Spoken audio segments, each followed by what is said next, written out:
Welcome. Thank you for standing by. We really do appreciate you taking the time to join us tonight, and we hope you find this meeting informative. This is not the typical way we would like to speak to a community, but given the circumstance, we wanted to provide an opportunity for you to meet our team, hear directly about what's proposed as part of the Horse Heaven project, and address some of your questions. Now, if 2020 taught us anything, it is be prepared for anything. So we may experience some technical glitches in hosting this many people all together. Please bear with us as we navigate any problems that might come up. My name is Javon Smith, and I will be the moderator for tonight's meeting. My role with Scout is managing community outreach for the Horse Heaven project. And over the last year, I've made over 1,000 connections with local residents. First, I want to explain the format for tonight's call. Again, due to the large number of people that we expect to join us tonight, all the participants will be in listen-only mode during the presentation. So don't worry about being shown on screen. You can get comfortable, have a snack. Although we won't be able to see you, we do want to hear from you. So at the bottom of your screen, you may have to move your cursor around a little bit to show the toolbar. There's one button labeled Q&A. Select that Q&A button to type in a question for our panelists. Your questions can only be seen by the moderator and the panelists. Again, because of the large number of people attending, to avoid disruption for our speakers and those in attendance. Looks like we've already got some coming in, so thanks. During the Q&A session, we'll focus on those questions submitted tonight, most commonly asked, or that were posed in an email in advance of tonight's event. We got some really good ones by email as well. So as a reminder, we've just got 1 hour together tonight. That starts with a presentation from our project team. Then the panelists will hold a Q&A session to address questions from the audience. Again, with over 120 people registered, and some of you may have more than one question, we might not get to all the questions tonight. So for everyone who registered for this meeting, you will also receive a follow-up email that includes key highlights of our presentation, a summary of the Q&A, and contact information from our team, for our team. If you posed a question during this session that we didn't have time to cover, we're going to work to answer those through follow-up emails in the coming days.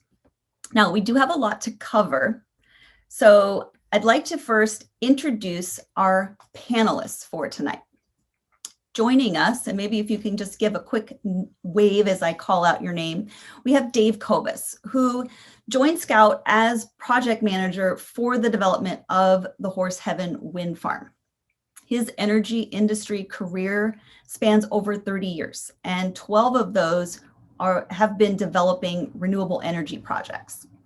Dave was responsible for the development of the Nine Canyon wind farm, which adjoins the current project area. He obtained a Master's of Science degree in Engineering Management from Washington State University, and he also holds a Bachelor's of Science degree in Nuclear Technology from the University of New York Regents. Dave and his family have lived in the Tri-Cities since 1984. Pat Landis is an Associate Project Manager with Scout, and his work focuses on project development in the West region. Pat's been with Scout for about 3.5 years now. He graduated from James Madison University in Virginia, and he has a Bachelor's of Science degree in Integrated Science and Technology. Tonight, we've also got Eric Jansen, who is a consulting wildlife biologist with Western Ecosystems Technology, sometimes referred to as just WEST. He's based out of Corvallis, Oregon. Eric has 18 years of experience in wildlife science, much of which has been in the renewable energy sector. Eric has been working on the Horse Heaven project since 2017. So That's a little bit about our team. You're going to hear from them later. We have a lot to cover, so let's get started by taking a look at tonight's agenda.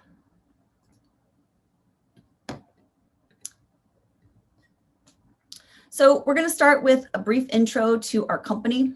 What is being proposed? Why here? Who benefits? An overview of the development and permitting process, commonly asked questions, and then we'll turn to an open Q&A session where we're going to answer those questions posed by the audience tonight. So again, feel free to start entering your comments with the Q&A tool. I see that at least 11 have submitted comments already. Some may come up as you listen to the presentation. Pat, we're going to start with you. Great. Good evening, everyone. I wanted to talk a little bit about who Scout Clean Energy is. We are a renewable energy developer, owner, and operator of large utility scale renewable energy projects. We are headquartered in Boulder, Colorado, and have a local presence here in the Tri-Cities. Scout was founded in 2016, and although we are a young company, we are made up of a long-standing management team with an extensive track record developing large utility scale wind projects. Collectively, Scout has over 70 employees and 900 years of collective experience in the renewable energy industry.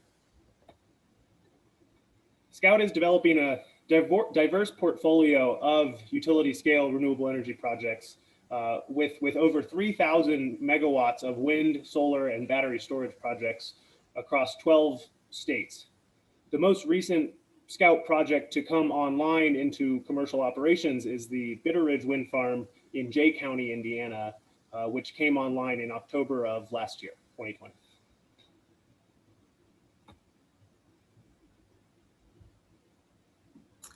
Okay, thanks, Pat. So let's welcome Horse Heaven's lead project manager, Dave Kobus. He's going to discuss details of what's proposed here in Benton County. So good evening. As you've likely heard, if you're on the call, Scout's been working to develop a wind energy project in Benton County since 2016. We have made announcements previously. In fact, the most recent one indicated we had a project potential capacity of 650 megawatts of wind energy. Well, since then, we've acquired assets from another developer that were adjoining our site, which did include additional interconnection capacity. And based on that additional capacity, we had the opportunity to look at adding other technologies, in this case, solar and battery storage components to the project that will allow it to be constructed up to 1,150 megawatts. And it'll be a hybrid renewable facility. What we mean by hybrid is that at the same location, we'll have wind turbines, potentially solar panels and battery storage that goes along with that. And it might be built in multiple phases. Much depends on what kind of market interest we get for the output of the project. Now, we say 244 wind turbines. Well, those locations are what we consider the maximum number we could do for the current competitive technology that's in the market. Ultimately, the project will have to go out and procure turbines in order to have them available for the site. And in addition, the potential purchaser of the output of the project will have desires for how they want it to consist of wind energy versus solar energy and attendant battery storage. So the project has the potential for 244, but it could actually be where More solar energy is desired, and thus fewer wind turbines might end up getting installed. As I mentioned, we're developing the project to meet market demand. So much depends on what the ultimate off-taker of the output of the project desires. So I mentioned the word hybrid. Well, that's fairly straightforward. It's combining wind, solar, and battery. And the reason you would do that is to mitigate one of the biggest disadvantages of renewable power, and that's in its variability. So building these separate components at the same location can enhance grid reliability by providing electrical generation during more hours of the day, as well as the ability to store power for when it's needed most. In this region, we see a winter peaking wind resource. We see summer peaking solar resource, and then combining that with battery makes it more attractive for the market. And when I say the market, I mean utilities that are interested in purchasing the offtake of the project. So everyone wants to know where are the turbines going to be? And so what we have here is a map that depicts kind of the outer site boundary of the area that is likely to be disturbed as part of the project during the construction activity. It's the closest point is about 4 miles southwest of Kennewick, and you can see the larger Tri-City area on this map, and it potentially could span, if at full build out, could span from the vicinity of Benton City all the way over past Kennewick, in fact, over to the Findlay area. We do have substantial acreage under lease that allows us to draw that boundary. I don't want to throw too many numbers at you, but there's over 67,000 acres that we have under control with existing lease and easement agreements. But this site primarily consists of private cultivated agricultural land.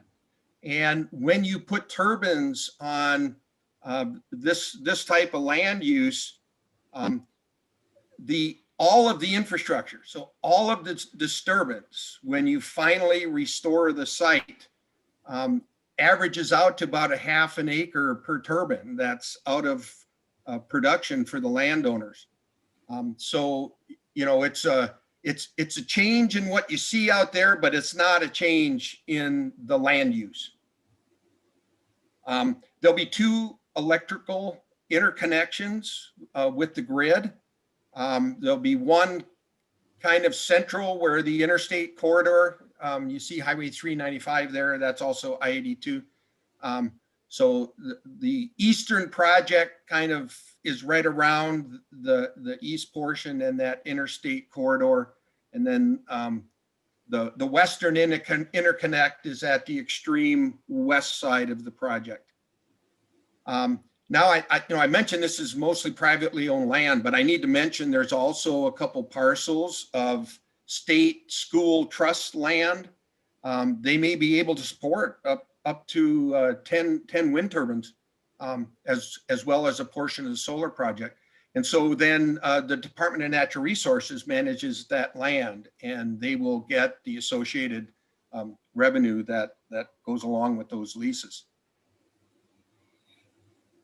So you might be wondering, why are we here? Why are we doing this now? But to fully address this issue, I'd like to take just a step back and talk a little bit about the regional energy outlook, because that's really what's driving the power supply demand. And as I mentioned, we're a developer trying to meet that need. that comes from the marketplace. And so in terms of energy resources, you all see the river. You all know about Federal Columbia River system and the hydroelectric capability. We've been capacity rich for decades because of that natural resource.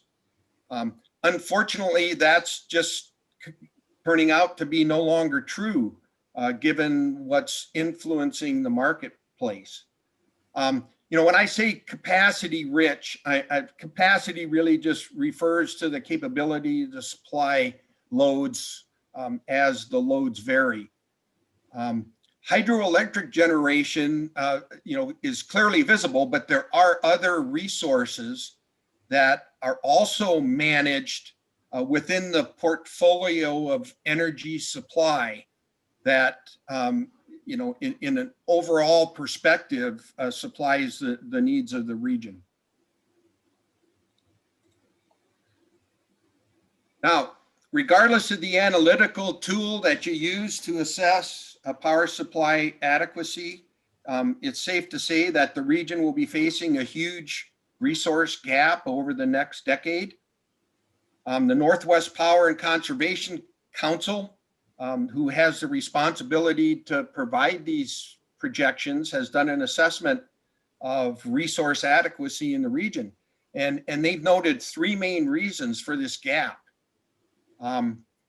A booming population in states, including Washington, boosts demand.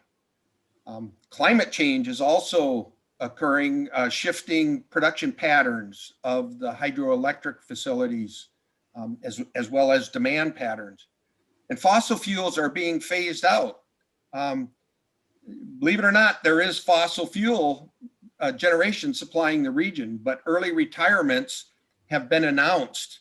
And that's largely decisions made by utilities that are currently operating the generators to retire them early. Now for the regional power supply picture, you can see the states there that we're talking about. The most recent power supply assessment determined that 8,000 megawatts of new capacity is going to be needed by 2030 to keep up with demand. So we mentioned, population growth being a factor in the resource adequacy picture. In Washington alone, the estimates are for 3 to 4 million more people over the next 20 to 30 years. And they're all going to want to be able to get power, when they want it and have it be reliable. Now, by nature, anticipated climate change impacts include more rainfall in the winter. So we're talking about decreased snowpack, which lowers the spring snowmelt, which reduces summer hydroelectric production.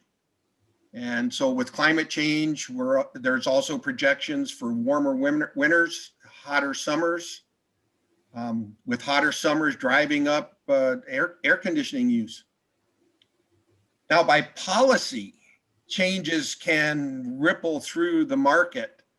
And in this case, clean energy is destined to replace fossil fuel energy resources within Washington state.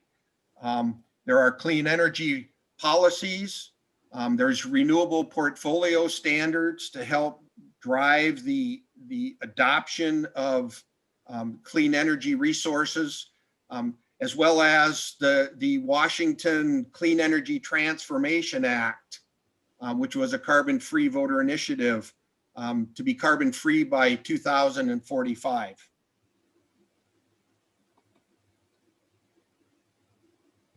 So there are challenges associated with fossil fuel power sources. Policies have consequences in that fossil fuel resources are in decline and replacement power sources must be developed. Just in the recent past, 3,500 megawatts of coal-fired capacity has been retired. Natural gas, is an alternative for reliable generation, but they are costly to build, and they're not carbon free. Now, there's challenges embedded in the hydropower system as well. Hydro production decreases in this region. It's decreasing when electricity demand is rising, which is based primarily on the weather. Winter load peaking in this area. There's lower spring runoff from snowpack, which means reduced summer hydropower.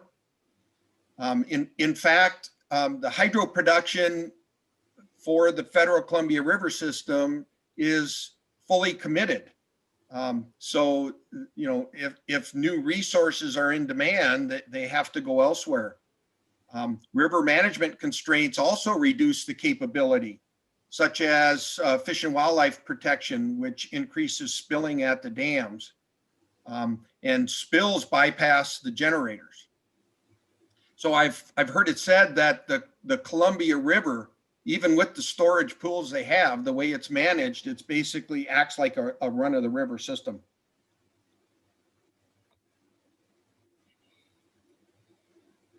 Now, in addition to the growing demand from power utilities, there's also a lot of interest from non-traditional corporate and industrial power buyers. For example, here, Microsoft, Starbucks, Amazon, and REI, as Washington-based companies, all have either made announcements or have pledged sustainability goals in some form of clean energy procurement. In fact, over 2/3 of the companies listed on the Fortune 100 have sustainability or renewable energy procurement goals. Offering a reliable and cost-effective supply of solar or wind power could mean the difference between a huge corporation like a Microsoft deciding to build a new facility in that region or in that state and service territory. These companies aren't just making these decisions as a branding and environmental perspective, but also because renewables are good for the bottom line.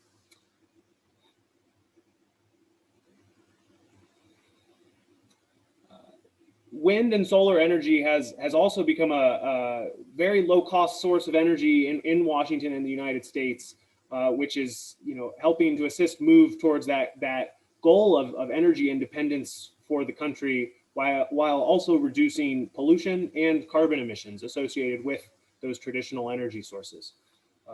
As you can see in this graph, the cost of wind energy has declined by about 70% over the last decade, largely due to major advancements in the technology and efficiency of wind turbines themselves, and also a very large increase in the US-based manufacturing of the technology.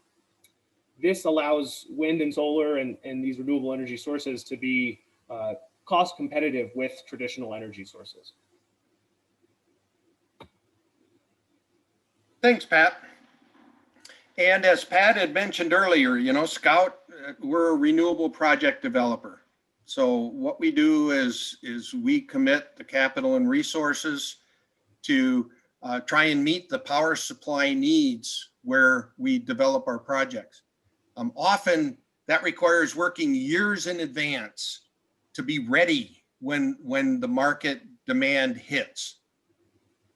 So part and parcel with this overall development effort, top of the list is you have to have a wind resource that is going to be commercially viable. You're competing with all other renewable energy projects that are in the market when you're trying to market your project.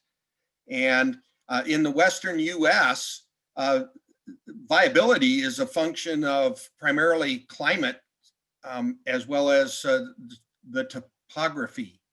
You need some feature that accelerates the wind in order to have commercial viability. That's why you can see renewable energy projects that are built in the West that are, visible from quite a distance because they're on the high ground where the wind is accelerated and is viable. So a developer must also see signs in the market that they'll be willing and able participants to lease land for the project. You also look for regions that have favorable energy policies that support renewable development. And we've talked a bit about the current climate in Washington State relative to renewable resources. As well, you need access to the grid, which means the power markets where you want to see your offtake. This goes along with the federal energy, Federal River Columbia Power System development, that it also developed grid along with it. And with that grid comes ample access for renewable projects to exist where the wind resource is commercially viable. But last but not least, of course, is you want an area where the environmental impacts of your development will be reduced, mitigated to the maximum extent practical. So best efforts to mitigate harm starts with proper siting, which is part of this site selection overview. Okay, now that you've got land control, now you can go out there and put people on the ground. You can start your studies. We do the environmental studies. We have consultants that do this, as their main primary activity. There are also recognized protocols and standards that exist to guide the study efforts. That all leads to ultimately permitting the project. So you do need land use permitting in Washington State.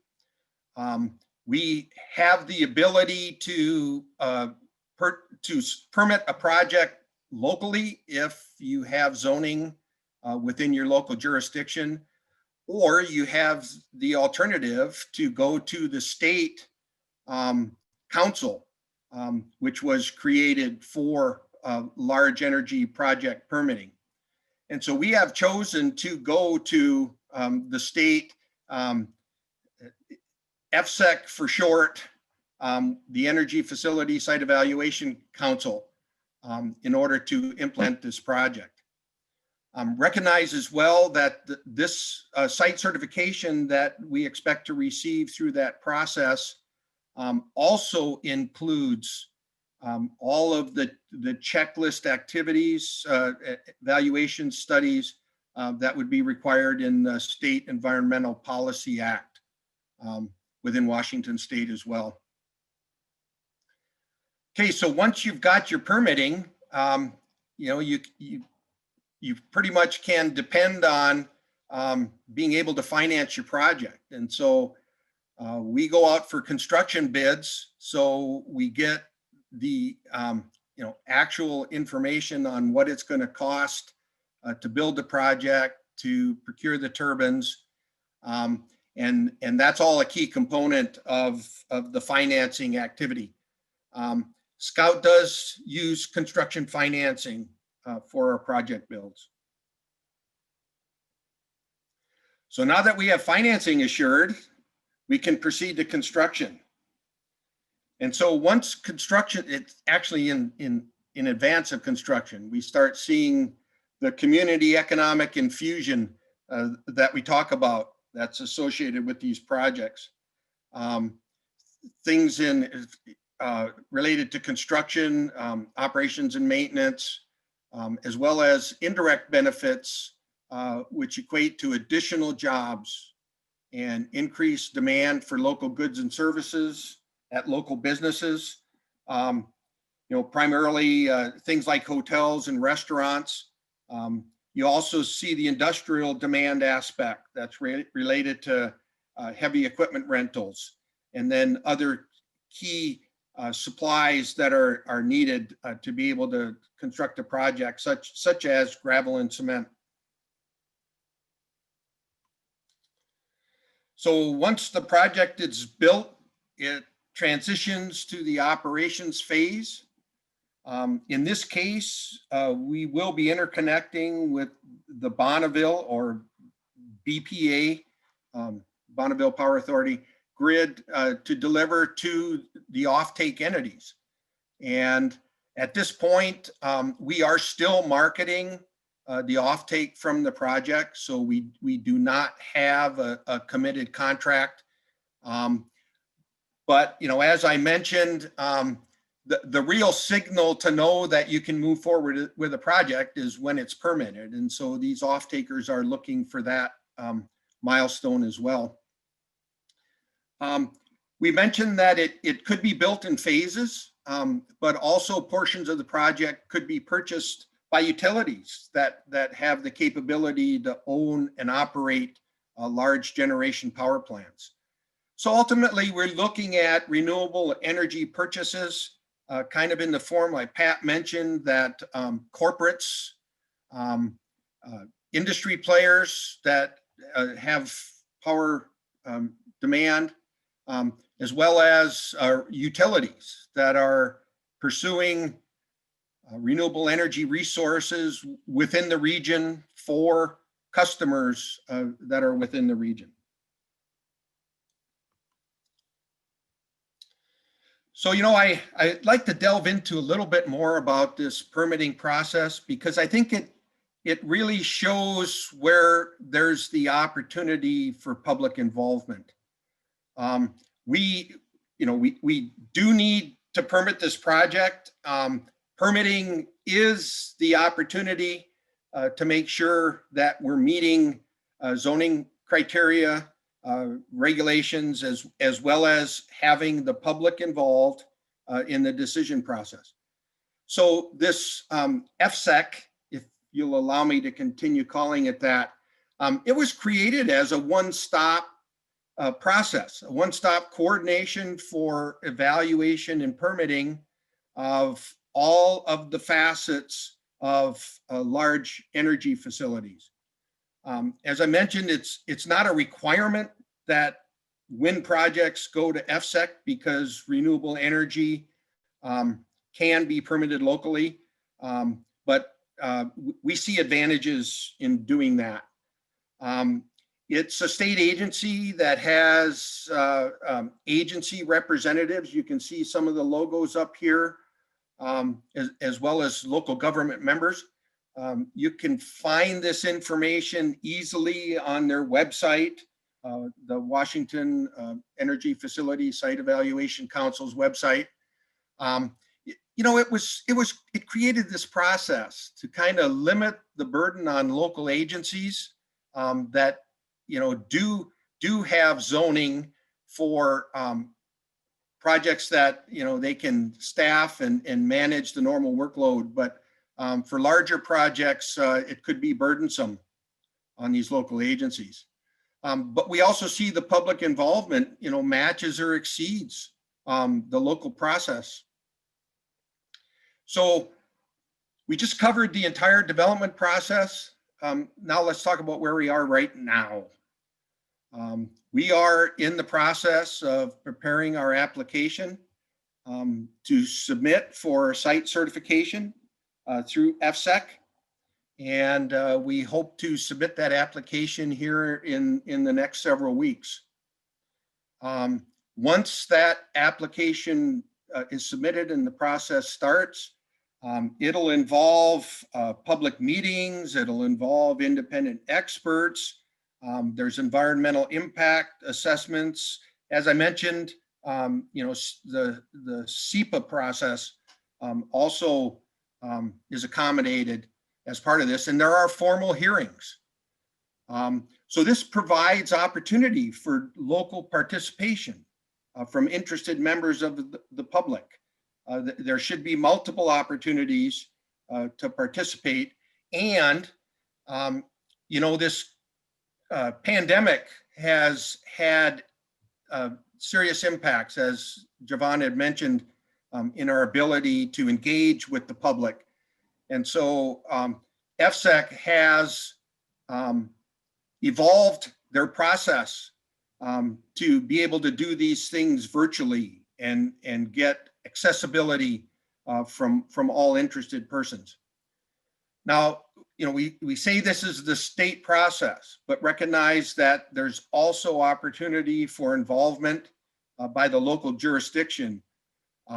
So Benton County can be involved to the fullest extent that they desire, and they will have an opportunity to review the application for consistency with local land use and zoning laws.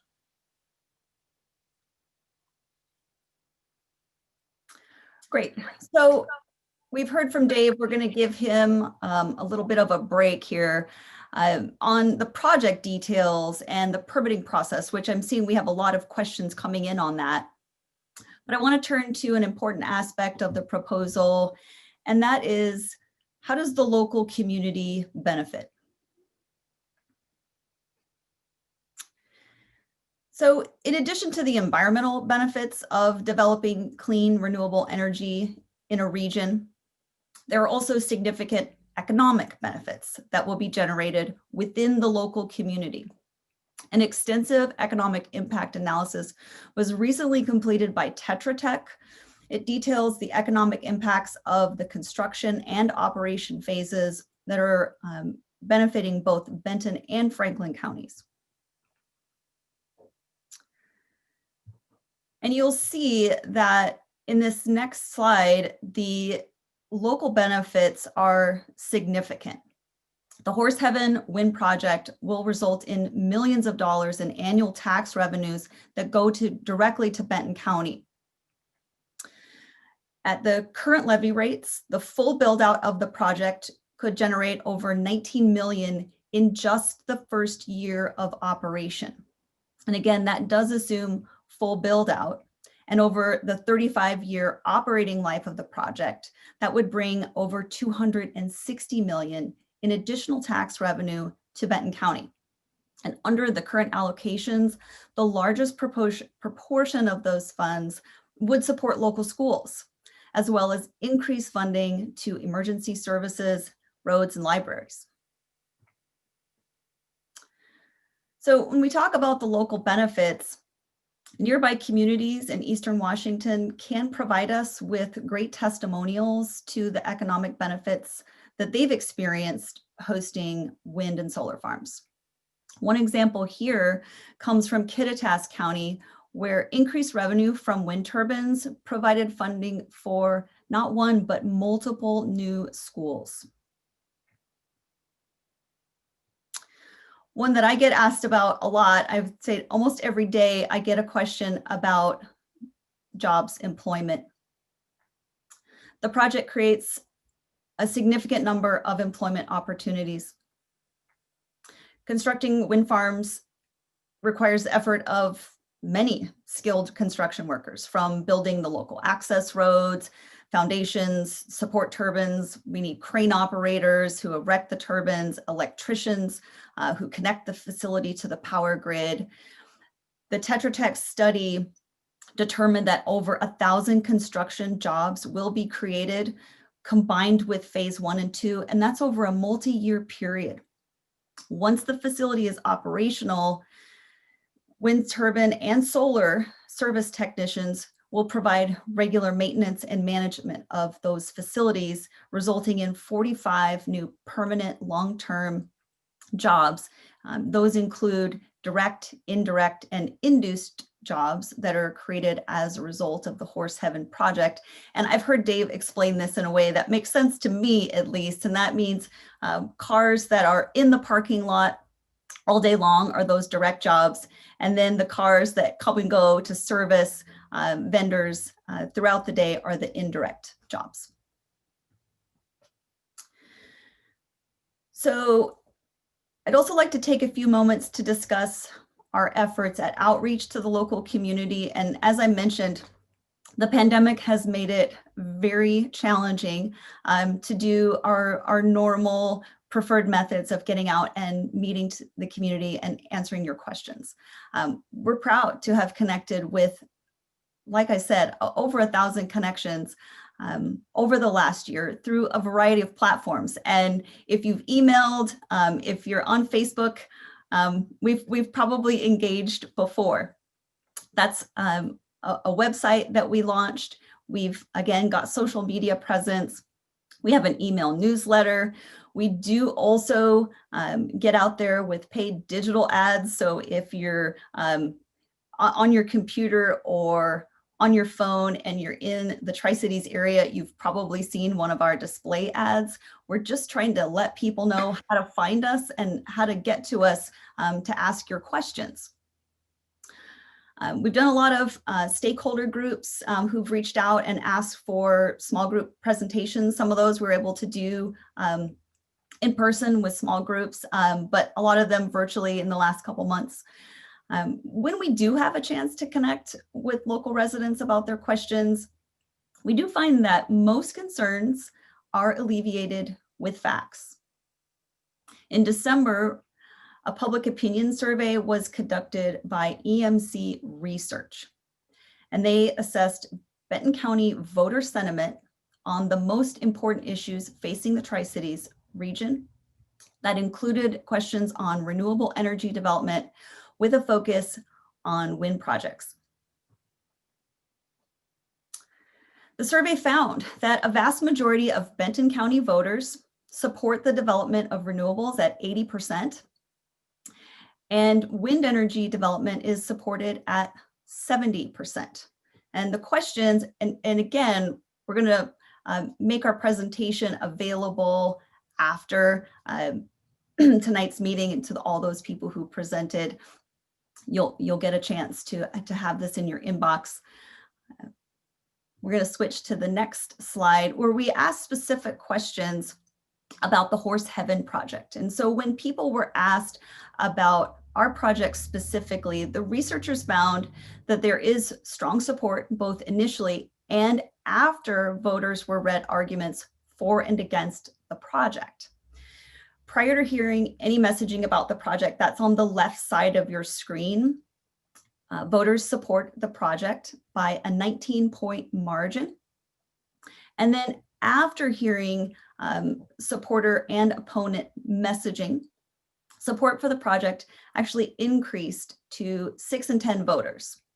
And again, these calls were about less than 10 minutes long, and went through, again, a series of demographic questions and then issues facing the community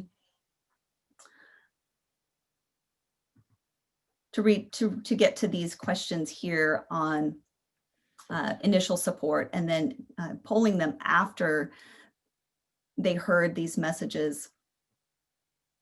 That support went up in less than 10 minutes. And, that's really what I'm finding is really the takeaway here is what I'm finding when I talk to people, whether it's online or they call me on the phone, is that the more information people have and the more they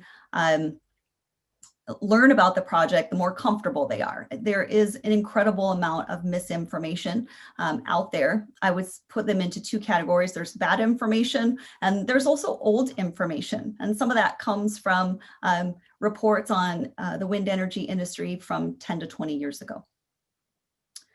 So I'm going to ask Pat to move my slides to common questions. And I'm seeing we've got over 65 questions, and I've been scrolling through while Dave was talking, looking at some of the most commonly asked questions. So we're going to take a chance here to just cover a couple of those main ones. And then if there are some unique or interesting ones, I'd like to just spend sort of that, the last portion of our time together on those.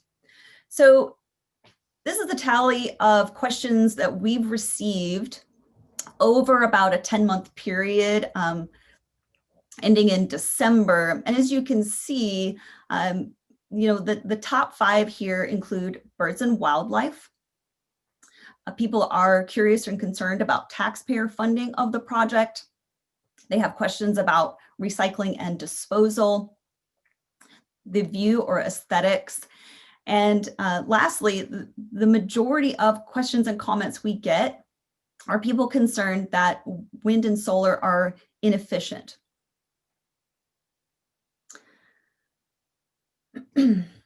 So let's start with the impacts to birds and wildlife.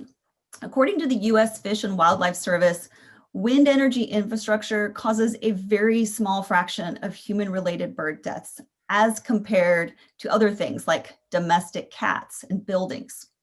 And in fact, the Audubon Society strongly supports properly sited wind energy facilities as they reduce the threat to birds posed by a warming climate. On the question of recycling and disposal, this is a great one. I think a lot of people are really surprised to learn that modern wind turbines have a recyclability rate of 85 to 90%. And that's because most of the components are metal, including foundation, tower, gearbox, the generator. These can all be easily salvaged. The turbine blades do represent a very specific challenge, and that's because they're made of a composite material that boosts the performance of the wind energy by allowing sort of lighter and longer blades, but it does require very specific processes for recycling. And over the last few years, a number of solutions have been developed to recycle turbine blades, and a few methods for recycling are now available commercially, including a company that's based right here in Washington State, Global Fiberglass Solutions, that create pellets that are used to make flooring and walls. On the question of efficiency and reliability, again,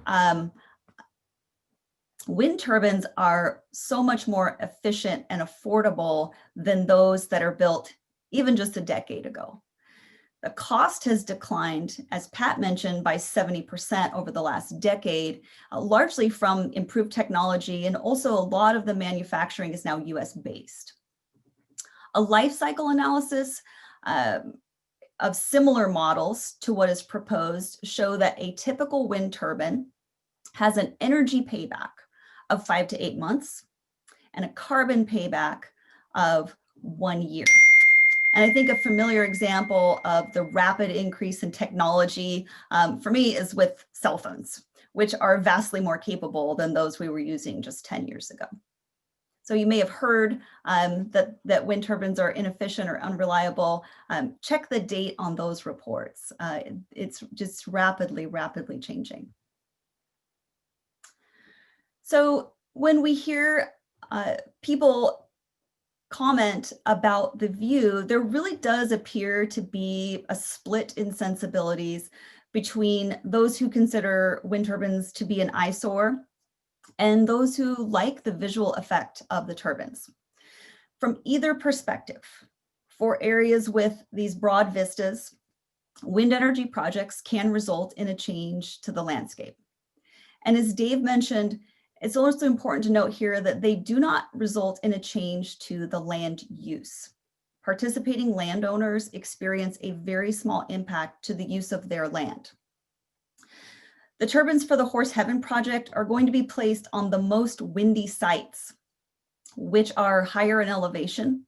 Those are the ridge lines. And so consequently, they're going to be visible to a varying extent depending on the viewer's vantage point.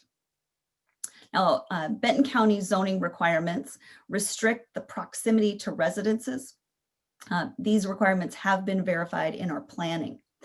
And I think this will be of interest to a lot of folks on the call tonight. We are developing visual simulations that are based on a number of different viewpoints in the Mid-Columbia, the Tri-Cities area. And that's a requirement for the SEPA process, and it will be part of our application. I think it provides a good representation of how the project will look once it's built. And that will also be posted to our project website as soon as they're completed. Let's finish up with the question on taxpayer subsidies. I do hear this one a lot, and it's really important to just start with the basics. Every energy technology in the United States is subsidized, and wind energy is no exception. The primary growth incentive for the wind industry is known as the production tax credit, or we refer to it as the PTC. It is a performance-based incentive. It has attracted more than $15 billion a year in private investment across the country. The PTC for wind energy provides a tax credit for each kilowatt hour that's generated, and that's just for the first 10 years of project operations. And these credits really help to level the playing field. Oil, gas, and nuclear receive federal subsidies. They're in some cases permanent in our tax code. Now, tax credits ultimately reduce the cost of energy production, and that contributes to lower electrical rates for local consumers, which has really been the primary goal of the incentive. And I just want to point out here that a tax credit is very different than a tax subsidy. A tax credit reduces the tax liability, but it's not a subsidy of public money that's flowing to the wind farm owner. The PTC is what's called a non-refundable credit. That just means that the PTC can really only be used to reduce the tax burden. It cannot create a negative tax obligation where the government is paying money out. All told, wind energy accounts for an extremely small share of all federal energy incentives. So a lot of people want to draw attention to incentives for renewables. The fact is that cumulatively, wind energy has received less than 3% of all federal energy incentives.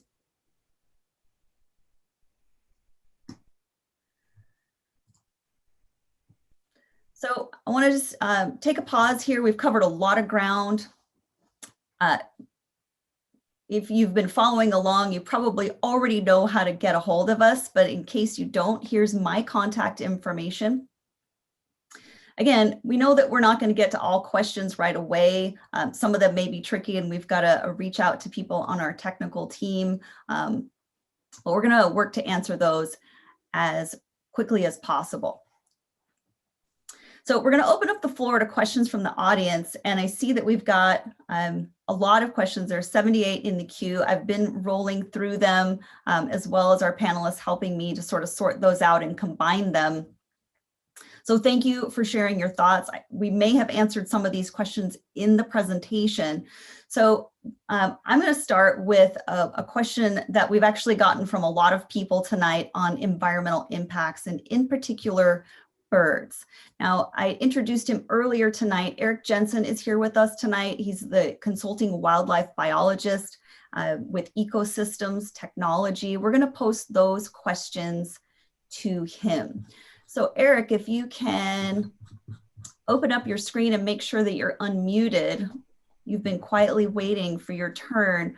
I'll read a couple of the names, and I'll just pose a couple of questions here. We have both Karen and Fred and Rich and Judy asking questions about how will the local bird and bat populations be affected? Let's start with that. Okay, I hope everyone can hear me right now. Is that a yes, Javon? Okay, great. Thanks everyone for attending. The question is, how will local bird and bat populations be affected? And when we talk about populations, we don't really see wind energy operation affecting individuals on a population level. And when I say individuals, I really mean species. So species of bird and bat on a population scales are typically not negatively influenced, particularly the species that we have here in Eastern Washington from wind energy operation. However, individual animals will certainly be impacted, as we've seen from the previous technical research that has been done and the studies conducted at operational wind facilities throughout the Columbia Plateau ecoregion. From our survey data and from the resulting post-construction fatality monitoring at 9 Canyon, which is adjacent to the Horse Heaven project, we anticipate that impacts will be consistent and within the range of the fatalities and species composition that we've seen not only within the region, the Columbia Plateau ecoregion, and within kind of more of a local scale when we look at 9 Canyon, State Line, Vansicle. Those last two projects are to the southeast of Tri-Cities, that we believe it'll be in line with those, with that demographic and those scales. So looking at the most recent research on the topic, you can find a technical publication that aggregates publicly available data from over 41 studies in 24 different wind energy projects within the Northern Rocky biome.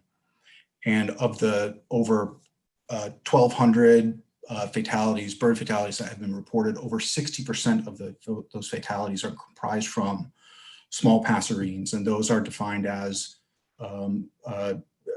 species in eastern Washington, species such as horned lark, western meadowlark. That's comprises approximately 60%, followed by upland game birds, which are 9%, and raptors approximately 5%. So kind of the trend that we're seeing is those species that are common within the area are typically found as fatalities. Again, referencing back to the study that I referenced, and I can provide that link to everyone after the presentation. Within that bird group, we see in the Northern Rocky ecoregion, aviofaunal biome, we're looking at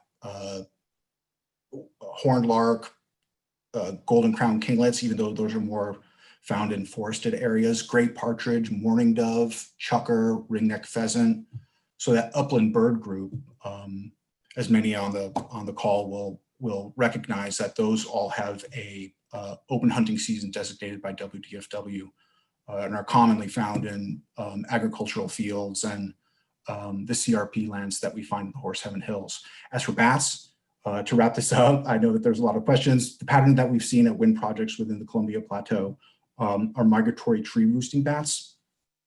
That's a general trend we've seen in North America. And here on the West Coast and Eastern Washington, we've seen particularly hoary bats, silver-haired bats, comprise the vast majority of bat fatalities, spiking during fall, which is after the summer pup rearing and roosting period during fall migration, right? So to a lesser degree, we have little brown bats and big bats, big brown bats also observed at these facilities, but again, to a far lesser degree.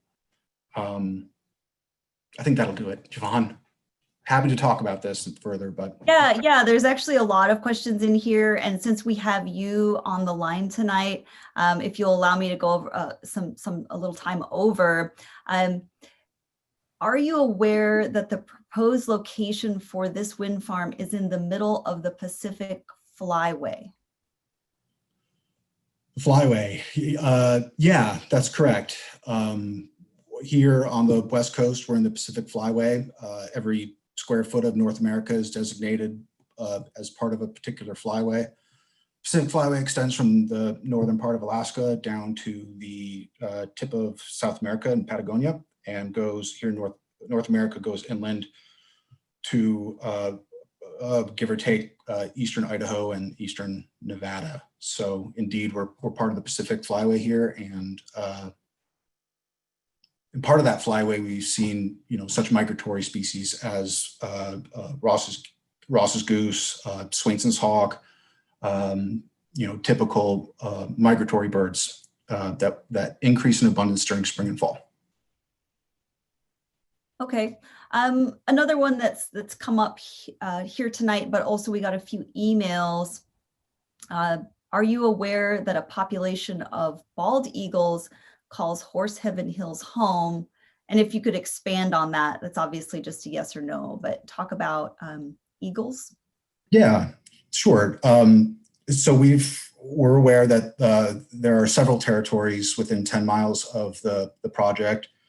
Over the last 3 years, we've been conducting aerial surveys with helicopter with a 10-mile radius from the survey area boundaries per Fish and Wildlife Eagle Conservation Plan guidance. And during these surveys, we've found a handful, so 5 bald eagle territories within 10 miles of the project, all associated with the major waterways surrounding the area, Yakima River and the Columbia River.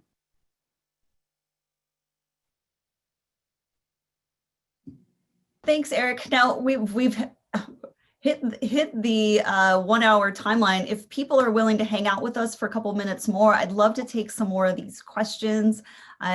Dave, I'm seeing one here that's good. We didn't talk about.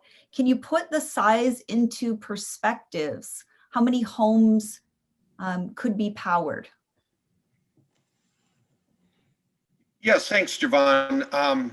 That question comes in various forms. You know, we talk about 1,150 megawatts, which is really a nameplate capacity. So that's the peak generation you could put on the system at any point in time. But you know, really, wind turbines operate when the wind blows, and so you have to talk about it in terms of average production. And so I found a great article on the Northwest Power and Conservation Council website.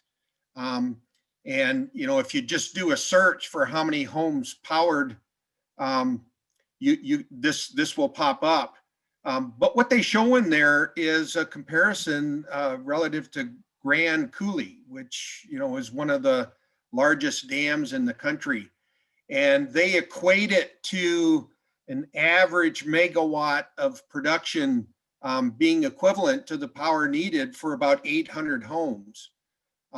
So a project of this size, given the capacity factor related to the environment, on average can actually power about 275,000 homes for a year.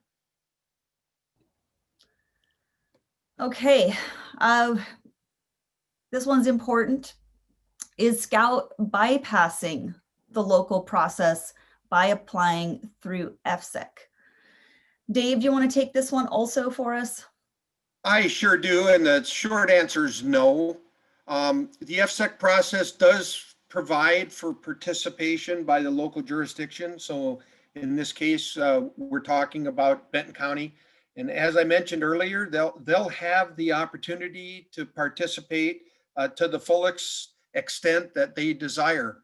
You know, that being said, going to FSEC, I can also say that we have had opportunity to meet with the county officials. You know, we're continuing to do virtual meetings as questions arise. We're also reaching out to local elected officials. You know, recognize by going to the FSEC process, it is a one-stop shop. But as I mentioned, there will be local involvement. So I'm scrolling through. There's a lot of questions, folks. So bear with me. Will Scout be required to set aside revenues for decommissioning? Will local taxpayers be required to pay for it? Let's pick on Pat. We'll kick this one over to you. You bet. Thank you for the question. You know, the project and you know, in particular the wind turbines, they have very long life cycles, and anything that is developed and constructed as part of this project will have to comply with international certification standards. Most recently, that is a 25-year lifetime for wind turbine technology. In addition to landowner commitments that we've made in our lease and easement agreements, the project will post security to cover all of the costs of the decommissioning of the project and the associated facilities. This means neither the landowners nor local government will have to pay for the decommissioning and eventual removal of the project components. Decommissioning would also be in accordance with Washington state law, and a preliminary decommissioning plan will be included as part of our site certification application to FSEC that we'll be submitting very soon. Okay.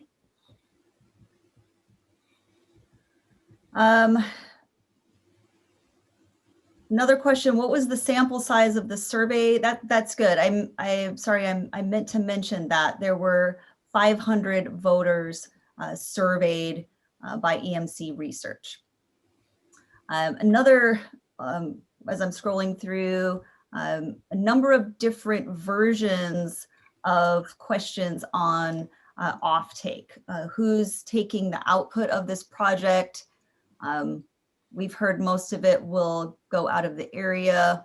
Why not build closer to those areas? Dave, can you just kind of go over, because there's a lot of these from different people on, where's the power going? Sure, Javon, thank you. I appreciate that. I've alluded to it a bit already in that in this region, first you have to find a site that has the commercially viable resource that makes it economically viable. And then you've got to get it to your customers or the offtake entities. And so the Bonneville transmission system, being built, supported the development of the federal Columbia River dams, as well as, improvements in irrigation districts and the agricultural base of the local area. But Bonneville is not a offtake entity. Bonneville has an open access tariff because it's a federal system. So it allows, capable parties to interconnect projects, and then they wield the power to the ultimate offtake entity. In this particular case, it takes a strong blend of different technology resources to supply the loads in the region to account for growth, and to be able to manage all of these resources with all the variabilities involved. And so, ultimately, we will seek that off-taker that can also access the Bonneville transmission system to receive that power.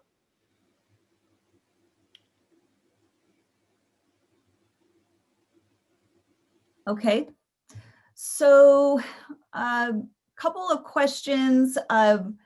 There are many that were answered within the presentation or are available on our website. So I'm going to pose just a couple more to our panelists.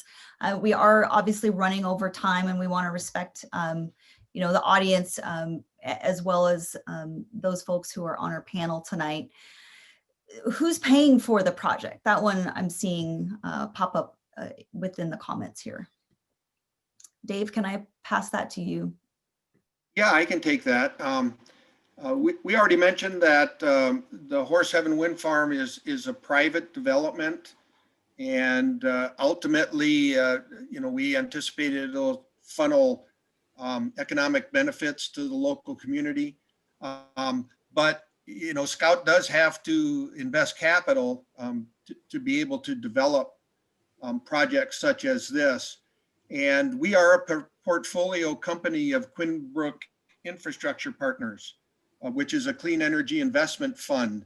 And with their financial resources, we have the scale and the impact to realize the vision for developing projects like this for their portfolio.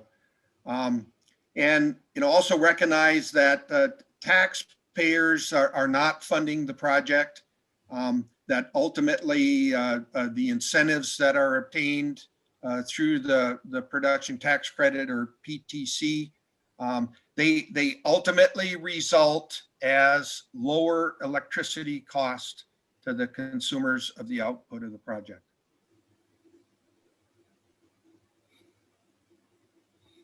Okay, so we're a solid 10 minutes over right now. So what I want to do is just give a reminder that anyone who registered for tonight's meeting, you signed up with your email. So you're going to get a follow-up email that shares with you the presentation materials, a summary of the Q&A that we discussed tonight, also contact information for our team.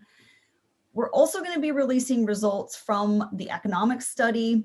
It's in draft form. We had some highlights to share with you tonight, but within the coming weeks, that will be released to the public. And also the public opinion survey that I touched on, it was a much lengthier document. We were trying to share some information, but also have enough time for questions at the end. So if you posed a question during the session, you didn't feel like it was answered, if we didn't have time to cover it, we're going to just be going through that list that was submitted tonight, follow up emails directly to you in the next couple of days. So thank you again for everyone that took time to join us tonight to pose your questions. But previously, you know, over the last months of us being out in the community, here in our homes, talking by phone and email to folks, and getting information about our project. So again, thanks to Dave, Pat, and Eric for joining us, and everyone, good night and take good care. Appreciate it. Thank you. Thanks.